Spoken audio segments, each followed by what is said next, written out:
Alhamdulillah, Bu. Ya, Sehat, Bu. Sehat, Ibu. Alhamdulillah, kita masih diberikan kesempatan untuk bertemu ya, walaupun secara daring. Kemudian di pertemuan hari ini, kita akan membahas tentang siklus kesehatan wanita. Untuk tugasnya nanti kita mulai minggu depan ya, sambil menunggu teman-temannya yang belum ngirim. baik, Bu. Sudah terlihat PPT saya? Belum. Sudah, Ibu. Sudah, Bu. Sudah, Bu.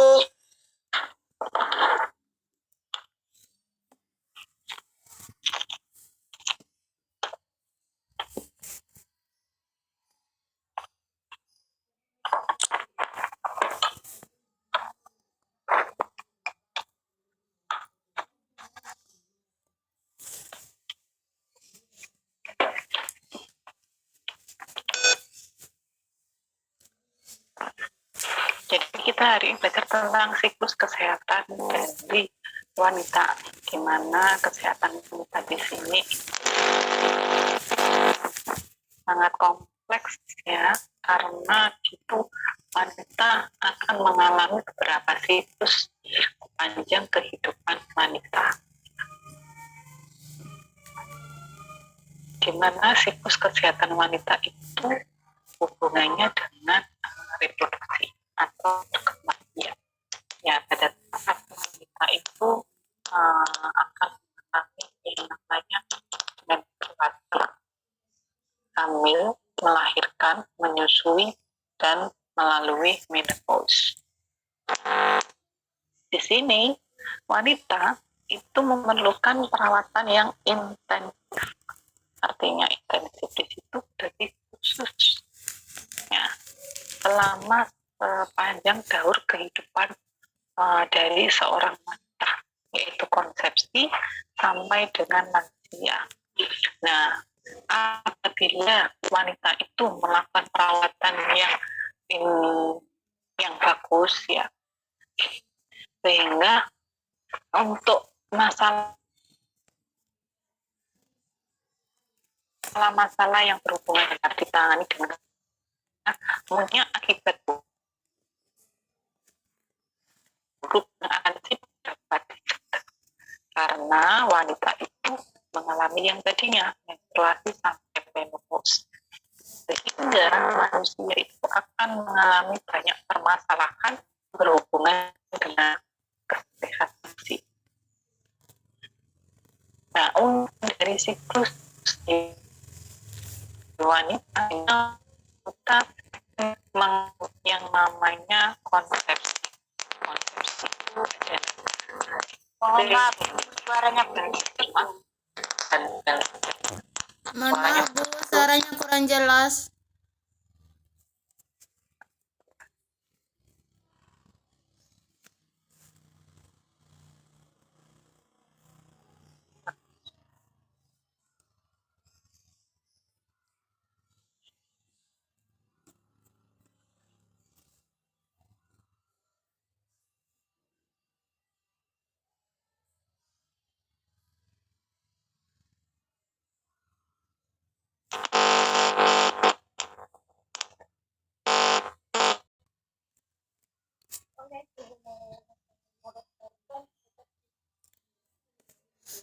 Lelah kamu loh, yo telat-telat, apa enggak dari dulu?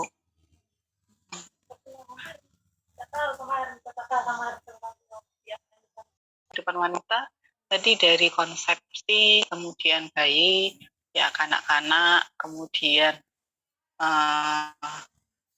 remaja, ya, kemudian wanita usia subur, ya, kemudian wanita usia lanjut. Kita untuk konsepsi dulu, ya. Konsepsi di sini hubungannya dengan hasil pembuahan sel sperma dan sel telur, ya, di mana di situ untuk asuhan pada konsepsi, ya, pada saat ibu yang sedang hamil, ya, mau melahirkan, ya itu harus diperlakukan sama antara bayi laki-laki dan bayi perempuan. Kemudian harus mendapatkan pelayanan ANC, persalinan yang aman ya, INC dan nifas serta pelayanan pada bayi baru lahir. Nah, permasalahan yang mungkin terjadi pada tahap saat konsepsi, nah di sini biasanya ada pengutamaan jenis kelamin, kemudian BBLR, kurang gizi, ya, malnutrisi. Nah, yang harus kita lakukan sebagai tenaga kesehatan adalah melakukan pendekatan pada pelayanan saat ibunya itu hamil, yaitu melakukan promosi kesehatan, ya, dan melakukan pencegahan terjadinya penyakit.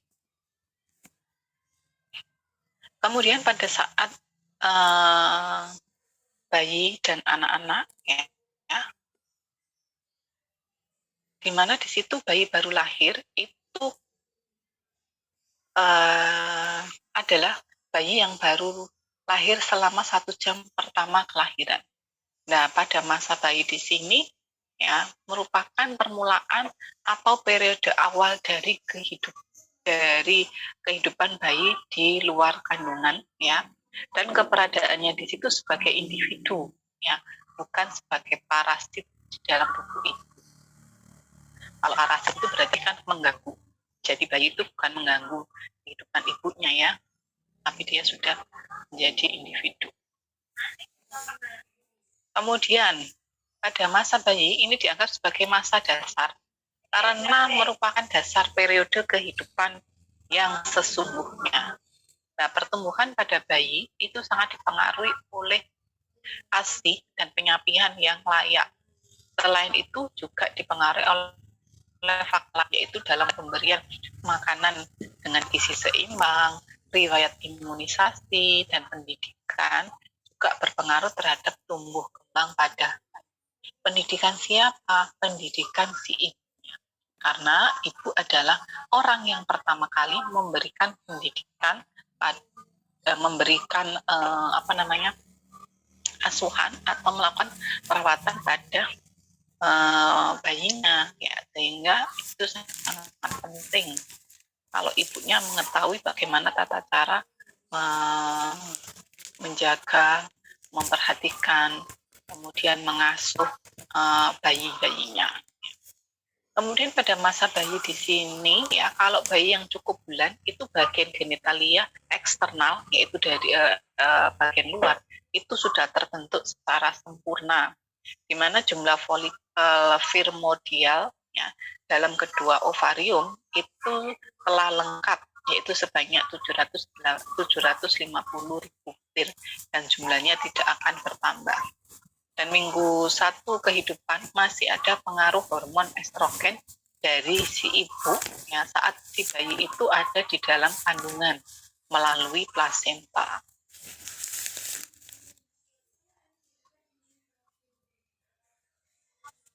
Kemudian masa kanak-kanak setelah bayi, ya, itu masa kanak-kanak. Kan tahapannya itu dari neonatus bayi, ya, kemudian batita, balita, ya.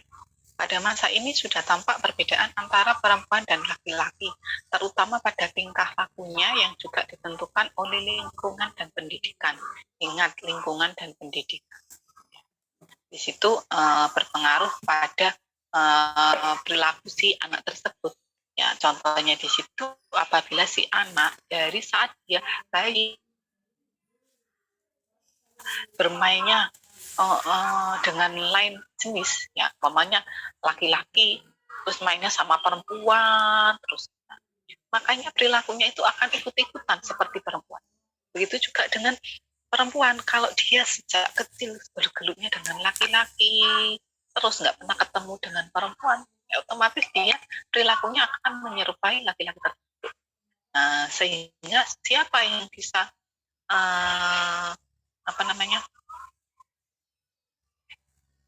siapa yang bertanggung jawab, ya, dalam hal tersebut pastinya adalah orang tuanya, terutama di situ punya pengasuhan pada si anaknya tadi, ya, jangan sampai anaknya perempuan diikutkan dengan laki-laki terus ya. Jadi harus disamakan, tapi juga tidak harus ke perempuan semua ya. Jadi juga harus tahu kalau itu laki-laki, perempuan. Ya.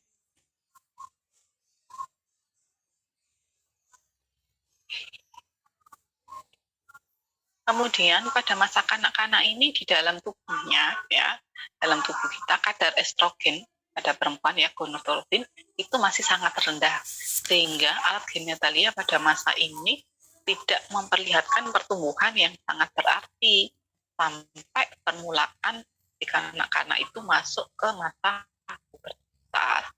Nah, pada masa kanak-kanak ini berpengaruh hemofisis terutama terlihat dalam pertumbuhan badan. Hemofisis itu adalah perubahan dalam segi fisiknya ya.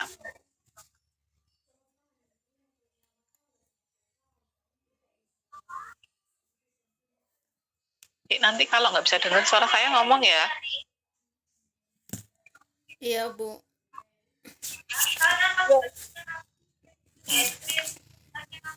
Kemudian untuk pada bayi dan anak-anak ya di sini yang perlu diberikan asuhannya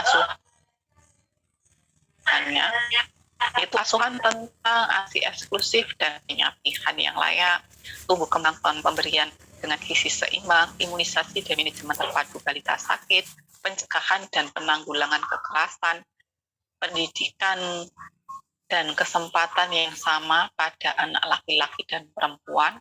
Masalah yang mungkin terjadi pada tahap bayi dan anak-anak itu hanya adalah masalah tentang pengutamaan jenis kelamin, ada sunat perempuan, kurang gizi, kesakitan, ya, kematian akibat BBL, penyakit lain ya di semua usia dan kekerasan. Pendekatan yang bisa lakukan saat bayi anak dengan memberikan pendidikan tentang kesehatan lingkungan, pelayanan kesehatan primer, pelayanan antenatal, persalinan, menyusui serta pemberian suplemen. Nah, untuk pertama adalah di situ tentang ASI eksklusif, di mana ASI eksklusif kan pemberian ASI air susu ibu secara dini sejak bayinya itu lahir sampai umurnya 6 bulan tanpa makanan lain.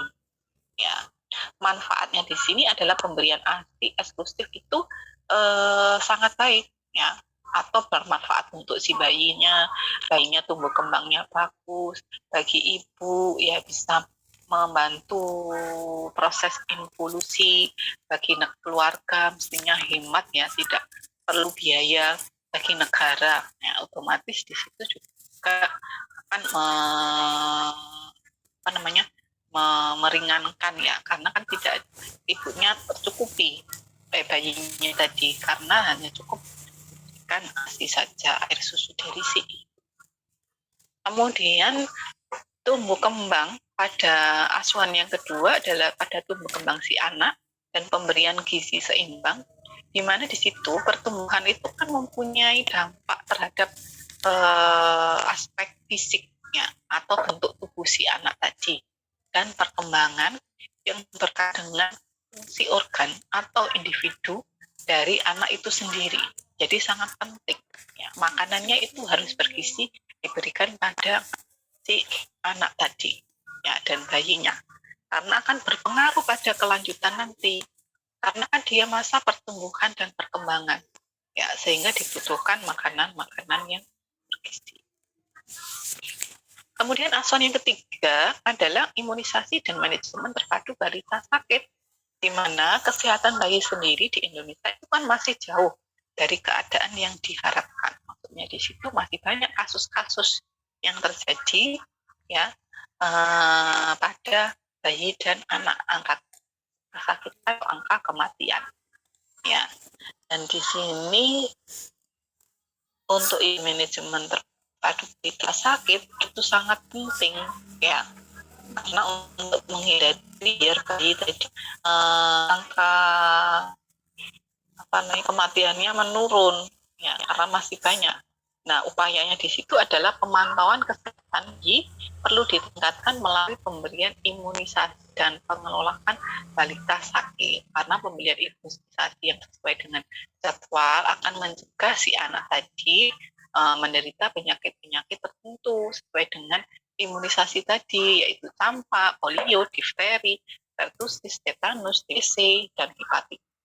Nah, kalau untuk penerapan MTBS atau manajemen terpadu balita sakit, nah, tenaga kesehatan di sini diajarkan tuh untuk memperhatikan secara cermat semua gejala-gejala yang terjadi pada anak yang sedang sakit.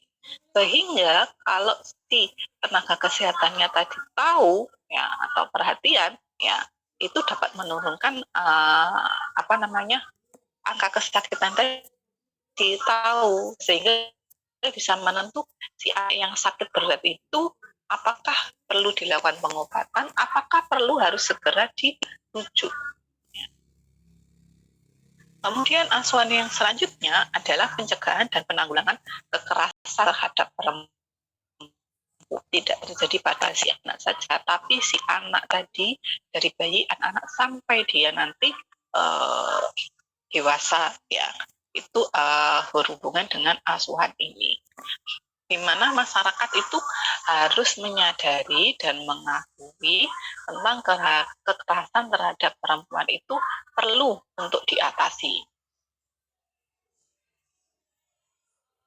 Kemudian menyebarluaskan produk hukum tentang pelecehan seksual di tempat kerja. Kemudian membekali perempuan itu tentang bagaimana cara menjaga keselamatan diri. Ya, kalau dia digoda atau menerima perilaku kekerasan tersebut, apa yang harus dilakukan. Kemudian melakukan aksi menentang kejahatan seperti kecanduan alkohol, pemerkosaan, dan lain-lain. Antara lain adalah melalui organisasi masyarakat. Ya, kalau melalui organisasi seperti Karang Taruna dan sebagainya.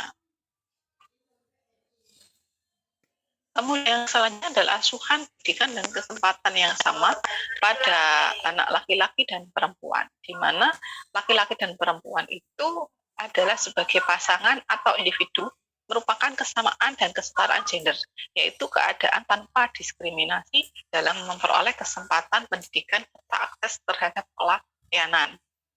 Ya, jadi tidak bisa dibeda-bedakan, harus disamakan. Biasanya kan ada tuh tradisi-tradisi yang masih mengutamakan laki-laki itu lebih penting karena dia nanti yang mencari nafkah dan sebagainya, padahal itu tidak boleh seperti itu. Jadi harus sama ya, diberikan makanan yang bergizi baik laki-laki maupun perempuan. Kemudian siklus yang selanjutnya yang dilalui oleh seorang perempuan adalah masa remaja atau pubertas, di mana di sini adalah merupakan masa peralihan antara masa anak-anak menuju masa dewasa. Masa pubertas di sini diawali dengan berfungsinya organ ovarium yang ditandai dengan terjadinya menarki. Menarki itu adalah haid pertama kali bagi seorang perempuan. Dan di sini untuk masa pubertas itu akan berakhir saat ovarium itu sudah tidak berfungsi lagi dengan matang dan teratur, sehingga terjadilah menopause. Nah, untuk pertumbuhan alat reproduksinya itu secara sekunder, ya, yaitu bertahap dari payudara mulai membesar, pinggul mulai besar, dan sebagainya.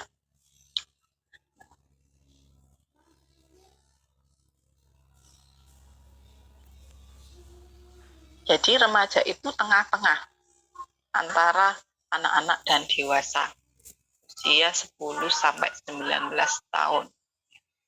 Nah, asuhan yang dibutuhkan pada masa remaja adalah tentang gizi seimbang.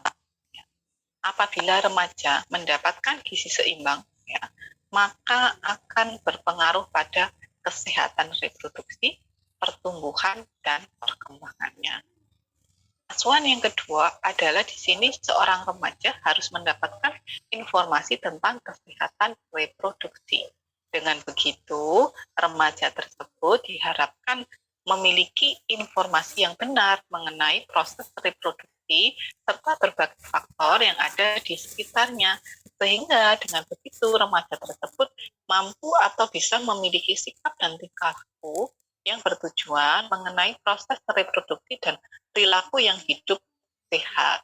Karena pengetahuannya tadi sudah tahu, sudah banyak tentang kesehatan tadi. Kemudian asuhan yang selanjutnya pada remaja adalah bagaimana melakukan pencegahan kekerasan seksual atau pemerkosaan. Ya, tentunya di sini berhubungan dengan adanya dorongan biologis ya, pada orang yang melakukan. Nah, di sini apa yang harus dilakukan? Yang harus dilakukan adalah remaja tersebut melakukan kegiatan yang positif, olahraga, melakukan seni, dan lain-lain. Sehingga akan terhindar dari yang namanya kekerasan, paksaan, dan pemerkosaan pada perempuan. Asuhan yang selanjutnya pada remaja adalah pencegahan terhadap ketergantungan dari nafsa, ya, penggunaan obat-obatan narkotika, di mana pencegahan di sini terhadap nafsa ya pada remaja hendaknya dilakukan secara dini atau melakukan pendekatan sedini, baik dari orang tuanya itu sendiri, guru, pendamping dalam kegiatan-kegiatan yang dilakukan oleh para pelajar di sekolah. Kan biasanya kalau remaja itu banyak kegiatan, masuk dalam organisasi-organisasi, ya, organisasi remaja masjid, gereja, kemudian mungkin organisasi-organisasi lainnya. Nah, di situ jangan sampai tuh dia mendapatkan pengaruh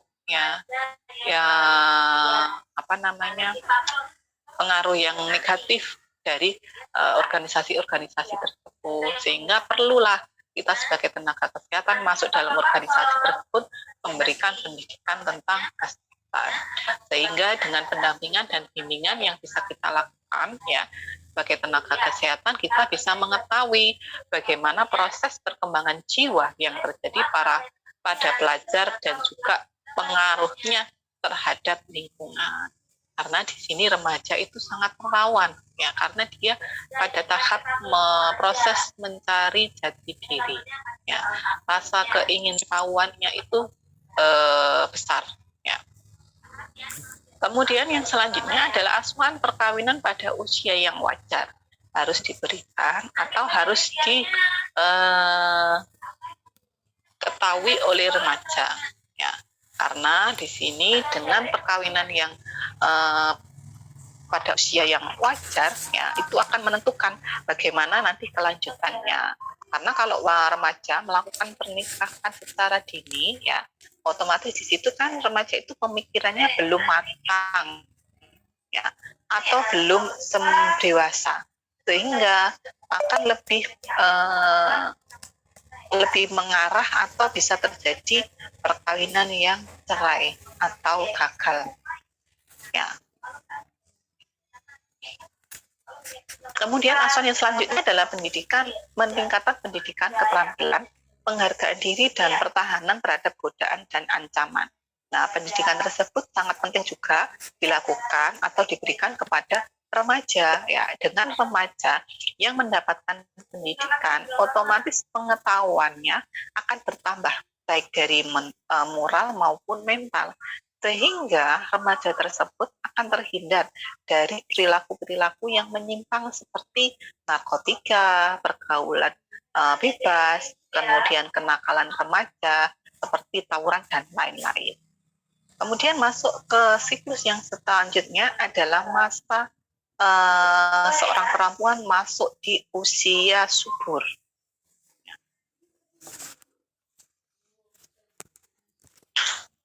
Nah, di usia subur di sini ya, masa reproduksi itu kan masa terpenting bagi wanita tersebut dan berlangsung kira-kira sampai 33 tahun. Dan haid pada masa ini yang paling teratur ya, kalau teratur dan sangat memungkinkan seorang wanita tersebut mengalami kehamilan. Nah, pada masa ini terjadi ovulasi kurang lebih 450 kali dan mengalami berdarah haid selama 1.800 hari. Walaupun usia 40 tahun wanita itu masih bisa hamil, namun fertilitasnya sudah menurun dan cepat setelah masa itu. Jadi di situ sangat rentang ya terjadi masalah apabila seorang wanita itu dia hamil pada usia-usia yang lanjut tadi. Ya. Kemudian asuhan yang selanjutnya adalah kehamilan dan persalinan yang aman. Kehamilan dan persalinan yang aman di sini berarti seorang wanita harus hamil dan bersalin pada usia-usia yang reproduksi. Jadi dia harus paham seorang wanita itu kapan harus hamil dan bersalin. Ya. Nah di situ untuk usia dewasa muda ya atau usia subur itu sekitar 18 sampai 40 tahun itu dia sudah subur. Artinya di situ berarti dia sudah bisa menghasilkan manusia yang baru. Tetapi perlu diingat bahwa di situ walaupun dia sudah terus pahami saatnya untuk hamil dan melahirkan ya. Biasanya antara 20 sampai 25 idealnya ya. Sehingga dengan begitu akan bisa menurunkan angka kematian yang terjadi pada bayi dan kemudian pencegahan kecacatan dan kematian akibat kehamilan pada ibu dan bayi naskahnya tersebut. Nah, pada seorang wanita usia subur ya harus diberikan pemahaman dan pengetahuan ya tentang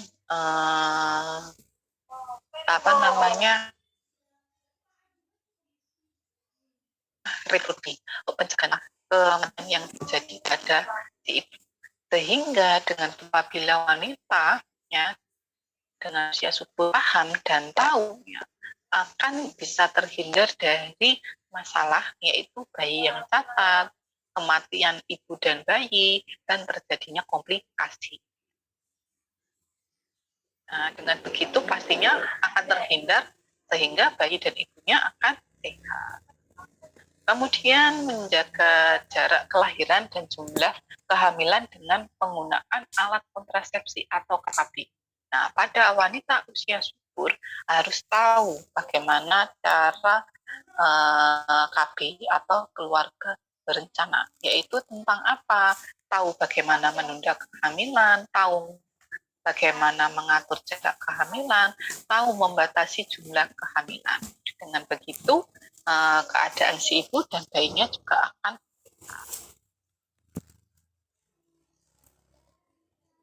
Kemudian asuhan yang selanjutnya pada wanita usia subur adalah pencegahan terhadap penyakit PMS, yaitu HIV atau ya, di mana di situ harus diberikan biar wanita tersebut terhindar dari yang namanya penyakit PMS atau HIV/AIDS. Dengan apa? Yaitu kita berikan pemahaman dan pengetahuan ya, konseling bahwa melakukan hubungan seksual itu hanya dilakukan dengan satu pasangan saja dan menghindari hubungan seksual dengan pasangan yang ganti-ganti, mempunyai perilaku seksual yang bertanggung jawab, itu dia pada pasangannya, ya, tidak selingkuh dan sebagainya.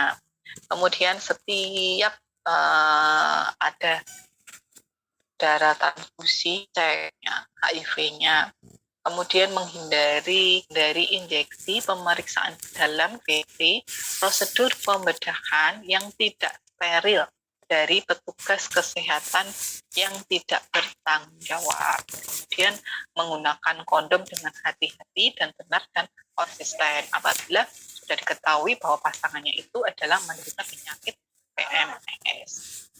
Kemudian yang selanjutnya adalah pelayanan kesehatan reproduksi yang berkualitas, di mana di sini pelayanan kesehatan reproduksi yang berkualitas dipengaruhi dari faktor yang pertama adalah pelayan kesehatan yang kurang memperhatikan kebutuhan klien. Yang kedua adalah kemampuan dari fasilitas kesehatan itu sendiri yang kurang memadai. Kemudian yang selanjutnya adalah asuhan kebidanan pencegahan dan penanggulangan masalah aborsi, ya. Karena biasanya di sini berhubungan dengan wanita yang mungkin hamil di luar nikah, ya, dan sebagainya. Di situ kan banyak kasus ya yang terjadi pada si wanita tersebut.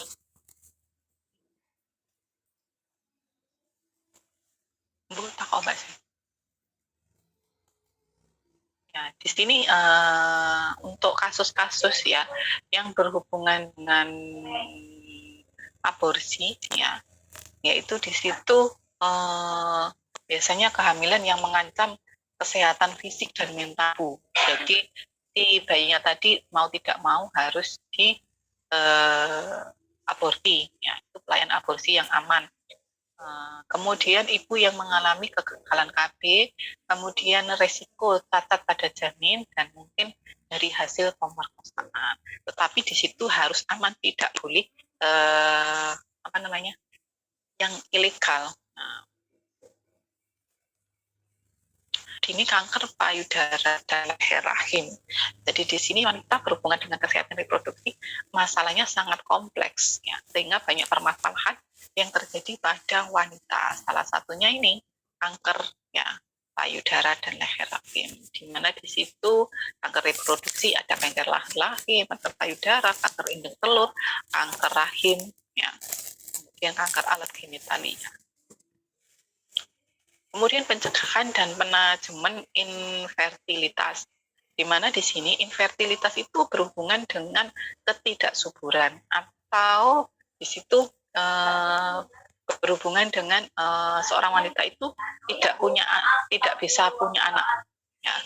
Jadi kesulitan untuk memperoleh keturunan pada pasangan yang tidak menggunakan kontrasepsi dan melakukan penggama secara teratur. Jadi ada infertilitas, ada fertilitas. Kalau fertilitas itu kesuburan, kalau infertilitas tidak kesuburan. Jadi dia tidak punya anak-anak lagi, tidak bisa punya anak, walaupun dia sudah berhubungan seksualnya itu teratur dan tidak menggunakan HP. Nah, di sini permasalahannya, ya, adalah masalah yang kompleks sehingga pengolahan infertilitas itu di pelayanan kesehatan dasar, yaitu di Puskesmas, itu sangat terbatas. Jadi terbatas itu berarti masih minim atau kurang, ya, sehingga klien perlu mendapatkan informasi yang memadai tentang berbagai penyebab infertilitas dan pelayanan rujukan ke rumah sakit. Nah, informasi dan penyuluhan mengenai pemeriksaan serta pengobatan, ya, infertilitas itu perlu dilakukan dengan sabar dan seksama. Kemudian yang selanjutnya adalah siklus kehidupan pada wanita. Yang terakhir adalah usia lanjut, di mana usia lanjut di sini, ya, adalah usia mencapai 60 tahun. Pada masa ini biasanya rentang diserang berbagai penyakit degeneratif atau penurunan sel dan penyakit berat lainnya. Dan sangat penting bagi seorang wanita untuk melakukan pemeriksaan kesehatan secara teratur. Nah, prioritas utamanya di sini adalah menjaga agar tubuh tetap sehat dengan mengatur pola makanan yang benar dan minum suplemen yang dibutuhkan oleh tubuh kita. Selain itu, olahraga ringan dan tetap aktif secara intelektual. Mengingatkan untuk melakukan screenshot, ya, waktunya kurang 1 menit lagi.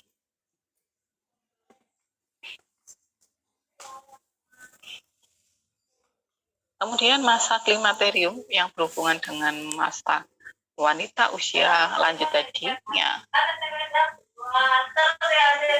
di mana